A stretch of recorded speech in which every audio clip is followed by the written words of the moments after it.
जय हिंद मेरे प्यारे साथियों आज हम साइंस के मोस्ट इम्पॉर्टेंट क्वेश्चन आंसर देखेंगे और ये क्या होगा पार्ट 2 होगा। पार्ट 1 पहले ही डिस्कस किया जा चुका है। तो आइए देखते हैं, प्रश्न लेते हैं। ये प्रश्न क्या है किस एक कोशिकीय शैवाल का उपयोग अंतरिक्ष में खाद्य की समुचित पूर्ति के लिए किया जाता है। समुचित पूर्ति के लिए किया जाता है, उस शैवाल का नाम क्या है? उस शैवाल का नाम है क्लोरेला। क्लोरेला उस शैवाल का नाम है। क्या है? क्लोरेला शैवाल का नाम है। अच्छा, अब आइए, प्राकृतिक रबड़ किसका बहुलक है? तो ये है किसका? आपके सामने आंसर है, देखिए आइसोप्रीन। आइसोप्रीन क्या है? प्राकृतिक रबड़ का बहुलक है। द्रव्य की चौथी, अगला है, द्रव्य की चौथी अवस्था क्या कहलाती है? तो द्रव्य की चौथी अवस्था प्लाज्मा होती है। द्रव्य की चौथी अवस्था का नाम है प्लाज्मा। प्रत्यावर्ती धारा की माप किस यंत्र से? प्रत्यावर्ती धारा की माप किस यंत्र से की जाती है? तो प्रत्यावर्ती धारा की माप तप्त तार अमीटर से की जाती है। तप्त तार अमीटर से की जाती है।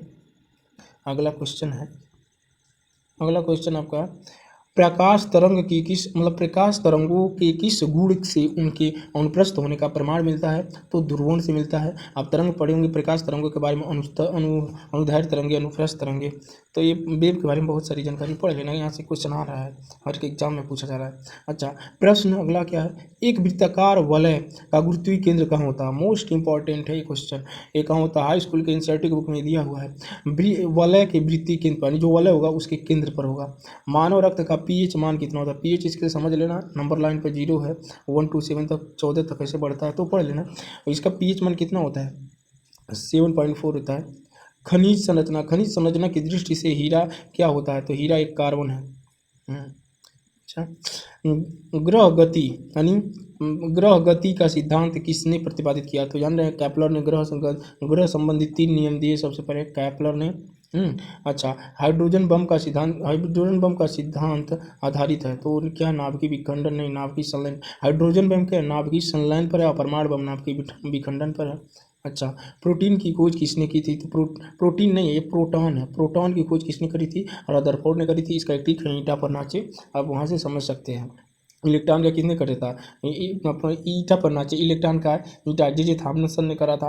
रदरफोर्ड किसका करे थे? प्रोटॉन का। और चैडविक ने किसका करा था? तो इन्होंने किसका करा था? Electron, proton, neutron. चैडविक ने न्यूट्रॉन की खोज करी थी। अच्छा, अभी देखिए, कौन सा पदार्थ पृथ्वी पर तीनों अवस्था में पाया जाता है? तो वो है पानी। ठोस, तरल, गैस तीनों में पाया जाता है। वाष्प होने का तो गैस हो जाएगा।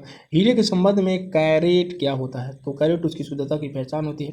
वही हीरे के भार का मात्रा, यानी हीरे के भार की मात्रा, यानी कितना भार का मात्रा है, उसी से उसकी शुद्धता ज्ञात की जाएगी। अच्छा, गैल्वेनीकृत लोहे पर किसकी लेप लगाई जाती है? गैल्वेनीकृत लोहे पर किसकी लेप लगाई जाती है? तो आप जानते हैं जस्तानी टीन। जिंक का क्या लगाया जाता है? लेप लगाया जाता है। भारत में 28 फरवरी को विज्ञान दिवस के उपलक्ष्य में मनाया जाता है। किसके उपलक्ष्य में मनाया जाता है? तो सीवी रमन जो भारत के महान वैज्ञानिक थे, सीवी रमन द्वारा रमन प्रभाव की खोज करने के दिन के उपलक्ष्य में मनाया जाता है। जिस दिन उन्होंने रमन प्रभाव की खोज करी थी उसी दिन के लिए हम क्या मनाते हैं? विज्ञान दिवस मनाते हैं। इनको इसके लिए नोबेल पुरस्कार भी दिया गया था, भारत रत्न भी मिला था। अच्छा, 7 नवंबर 1988 को भारत के महान वैज्ञानिक का जन्मदिन है। किसका? सीवी रमन का। 7 नवंबर 1928 को भारत के महान वैज्ञानिक सीवी रमन का जन्म होता है। आयोडीन युक्त नमक का प्रयोग किस बीमारी को रोकथाम के लिए किया जाता है? भाई साहब, घेघा। तो इसी को कहते हैं गलगट, यानी गला में गठ जो होगा उसी को ये कहें गलगट।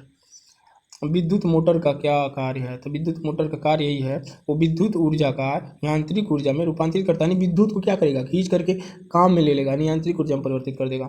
हरे पौधों में प्रकाश संश्लेषण की इकाई क्या कहलाती है? तो हरे पौधे में प्रकाश संश्लेषण की इकाई क्वांटासोम कहलाती है। क्वांटासोम कहलाती है। अच्छा, ये देखिए क्वांटासोम लिखा है। पृथ्वी का औसत घनत्व तो क्या है? पृथ्वी का औसत घनत्व 5.5 ग्राम प्रति घन सेंटीमीटर होता है। सूर्य सदैव पूर्व में निकलता है, क्योंकि क्या होता है, हमेशा पृथ्वी जो होती है, पृथ्वी पश्चिम से पूरब की ओर घूमती है। अब कैसे? देखिए, ये पृथ्वी है तो ये कैसे घूमेगी? ऐसे घूमेगी, पश्चिम से पूरब की ओर घूमेगी, ऐसे पश्चिम से पूरब की ओर घूमती है। अच्छा, पश्चिम से पूरब हो गया।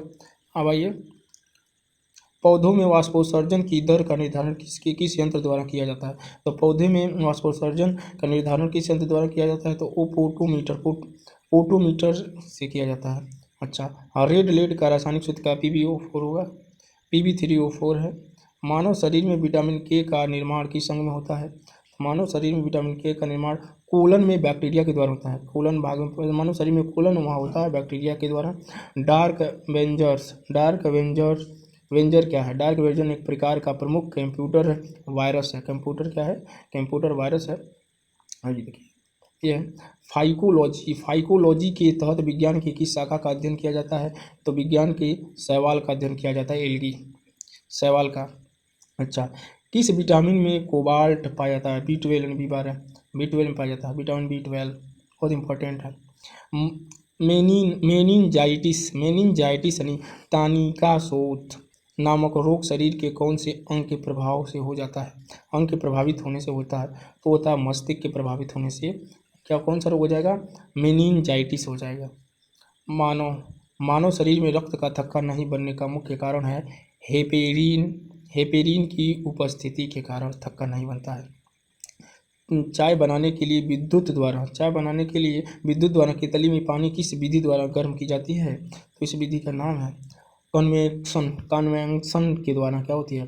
केतली में पानी गर्म किया जाता है। वृद्धों की चिकित्सा शास्त्रीय अध्ययन को क्या कहा जाता है?